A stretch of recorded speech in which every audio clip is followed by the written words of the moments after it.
আসসালামু আলাইকুম প্রিয় শিক্ষার্থীরা, সবাইকে স্বাগতম জানাচ্ছি টেকনিক ইজি এডুকেশনের পক্ষ থেকে। আমি হাবিবুল্লাহ। আজকের ক্লাসে আমরা আলোচনা করব আমাদের ইজি ম্যাথ বইয়ের 17 অধ্যায়ের একটা সৃজনশীল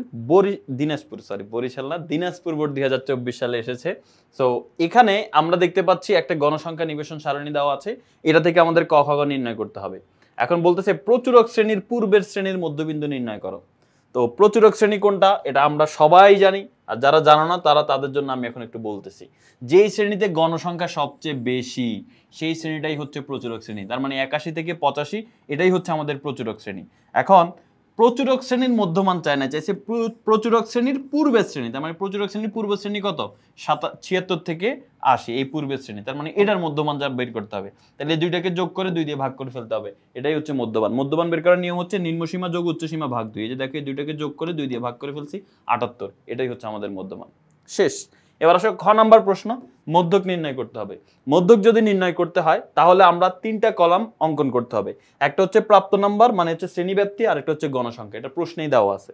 তো আমরা দেখো এই জায়গার মধ্যে এই যে প্রাপ্ত নাম্বার আর শ্রেণী গণসংখ্যা, এই দুইটা প্রশ্নে যা দেওয়া আছে সেটা আমরা লিখে ফেললাম। আমাদের বের করতে হবে ক্রমযোজিত গণসংখ্যা। ক্রমযোজিত গণসংখ্যা বের করার নিয়ম হচ্ছে প্রথম শ্রেণীতে গণসংখ্যা যত, ক্রমযোজিত গণসংখ্যা সেটাই হবে 4, 4ই হবে। এরপর কোনাকুনি যোগ, এই 4-এর সাথে 6 যোগ করো 10, 10-এর সাথে 9 যোগ করো 19, এভাবে কোনাকুনি যোগ করে ক্রমযোজিত গণসংখ্যা বের করে ফেলতে হবে। এবার যেহেতু মধ্যক নির্ণয় করতেছি, মধ্যক নির্ণয় করতে হলে আমাদের মধ্যক শ্রেণী কোনটা সেটা আমাদের বের করতে হবে। মধ্যক শ্রেণী বের করার নিয়ম হচ্ছে সবগুলা গণসংখ্যা যোগ করে ফেলবা 44 হয়, যেটাকে n দিয়ে প্রকাশ করা হয়। এবার এই n কে অর্ধেক করে ফেলো, n/2 অর্ধেক করলে 22 হয়। এবার এই 22 কোন ঘরে আছে, মানে 22তম পদটাই আমাদের মধ্যক। এখন 22তম পদটা কোন ঘরে আছে? যেই ঘরে আছে সেটাই মধ্যক শ্রেণী। কিভাবে পাবো? ক্রমযোজিত গণসংখ্যা 4 মানে 1 থেকে 4 পর্যন্ত এই ঘরে, 4-এর পর শুরু হবে 5, 5 থেকে 10 পর্যন্ত এই ঘরে, 10-এর পর 11, 11 থেকে 19 পর্যন্ত এই ঘরে, 20, 20 থেকে 32 পর্যন্ত এই ঘরে। কিন্তু আমরা খুঁজতেছি 22কে, 22 কিন্তু এই শ্রেণীতেই আছে। 20 থেকে 32-এর মধ্যেই কিন্তু 22 অবস্থিত। তার মানে এটাই হচ্ছে আমাদের মধ্যক শ্রেণী, অর্থাৎ 81 থেকে 85 এটা হচ্ছে আমাদের মধ্যক শ্রেণী। আমরা কিন্তু মধ্যক শ্রেণীটা পেয়ে গেলাম। এবার আমরা মধ্যকের সূত্রটা লিখে ফেলবো। মধ্যকের সূত্র কি? মধ্যকের সূত্র হচ্ছে L + n/2 - fc × h/fm। লিখে ফেললাম। এখন L কি, fc কি, n/2 কি, fm কি, এগুলো আমরা একটু দেখি। দেখো এলটা কি? এল হচ্ছে আমরা যে মধ্যক শ্রেণীটা পাইলাম, মনে আছে মধ্যক শ্রেণী কোনটা পাইলাম? 81 থেকে 85, এটা হচ্ছে মধ্যক শ্রেণী। এই মধ্যক শ্রেণীর নিম্নসীমা যেটা, এটা হচ্ছে এল। আর মধ্যক শ্রেণীর গণসংখ্যা যেটা, সেটা হচ্ছে fm। মধ্যক শ্রেণীর আগের শ্রেণীর ক্রমযোজিত গণসংখ্যা যেটা, সেটা হচ্ছে fc। আর এইচ হচ্ছে যে কোনো শ্রেণীর নিম্নসীমা থেকে তার আগের শ্রেণীর নিম্নসীমা বিয়োগ করে দাও। 71 থেকে 66 বিয়োগ করলে কত হয়? 71 থেকে 66 বিয়োগ করলে 5 হয়। তার মানে এইচ শ্রেণী ব্যবধান, এটার মান হচ্ছে 5।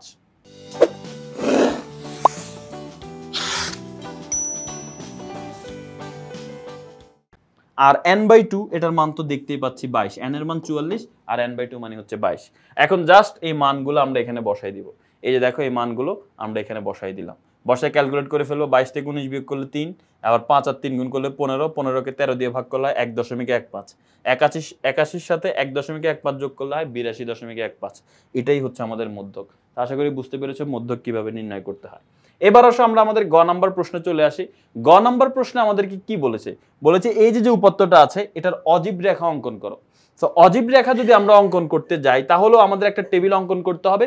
মধ্যকে আমরা যে টেবিলটা অঙ্কন করছি সেটাই, অর্থাৎ শ্রেণীব্যাপ্তিক গণসংখ্যা আর ক্রমযোজিত গণসংখ্যা। তাহলেই কিন্তু আমাদের টেবিলটা তৈরি হয়ে যাবে। এবার আমরা গ্রাফের মধ্যে এক্স অক্ষ আঁকবো আর ওয়াই অক্ষ আঁকবো। তো এক্স অক্ষের নাম দিব এক্স ও এক্স প্রাইম, ওয়াই অক্ষের নাম দিব ওয়াই ও ওয়াই প্রাইম। এখন এক্স অক্ষ বরাবর আমরা শ্রেণীর উচ্চসীমাগুলোকে লিখব। শ্রেণীর উচ্চসীমা কোনগুলো? শ্রেণীর উচ্চসীমা হচ্ছে ডান পাশের মানগুলো 70, 75, 80, 85, 90, 95, এই মানগুলো লিখব। তবে একটা মান আমরা এক্সট্রা লিখব। 70-এর আগে যদি কোনো শ্রেণী থাকতো তাহলে সেটার মধ্যমান কত হইতো বলো তো? 70-এর আগে কোনো শ্রেণী থাকলে সেটার উচ্চসীমা কত হইতো? 65।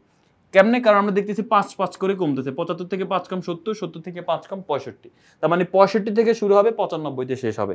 তো দেখো আমরা এখানে সেই কাজটাই করলাম। এই যে এক্স অক্ষ বরাবর প্রথমে 5 ঘর গ্যাপ রেখে 65 দিলাম, এরপর 5 5 করে 70 75 80 85 95 পর্যন্ত দিলাম। আর ওয়াই অক্ষে বসাবো ক্রমযোজিত গণসংখ্যা। ক্রমযোজিত গণসংখ্যা আমরা দেখতে পাচ্ছি সর্বোচ্চ 44 পর্যন্ত আছে, তার মানে আমাদের ওয়াই অক্ষে 44টা ঘর মিনিমাম লাগবেই। তো আমরা এখানে 44 পর্যন্ত দাগ দিব। দেখো এখানে যদি আমরা এক ঘরকে এক এক করে ধরি তাহলে 44টা ঘর অনেক লম্বা হয়ে যাবে, সেই জন্য এখানে আমরা এক ঘরকে 2 2 করে হিসাব করছি, অর্থাৎ এক ঘর উপরে উঠা মানে 2 ঘর উঠে যাওয়া, তার মানে 5 ঘর উঠা মানে 10 ঘর উঠে যাওয়া, 10 ঘর উঠা মানে 20 ঘর উঠে যাওয়া, এখান থেকে 15 ঘর উপরে উঠা মানে 30 হয়ে যাওয়া। তো এভাবে আমাদের 44 পর্যন্ত লাগবে। তো 40 এর পর 50 পর্যন্ত লিখে রাখলাম, তার মানে 44 পর্যন্ত আমাদের আছে। এবার মানগুলো বসাই দেব। কিভাবে মান বসাবো? তুমি দেখো এখানে আমাদের উচ্চসীমা যখন 70, ক্রমযোজিত গণসংখ্যা 4, তার মানে 70 বরাবর 4 এ বিন্দু দিতে হবে।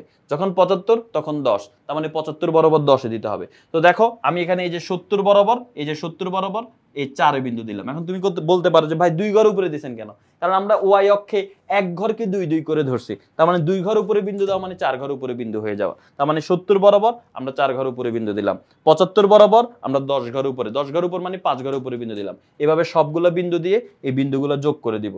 আর ওই যে প্রথম শ্রেণীর আগে একটা উচ্চসীমা বের করছি 65, সেটার সাথে এটা যোগ করে দিব, শেষ এক্স অক্ষে, তাহলে হয়ে গেল। এখন তুমি দেখো এটাকে বলা হয় মূল বিন্দু, এটা হচ্ছে 0 আর এটা হচ্ছে 65। এখানে কি 65টা ঘর আছে?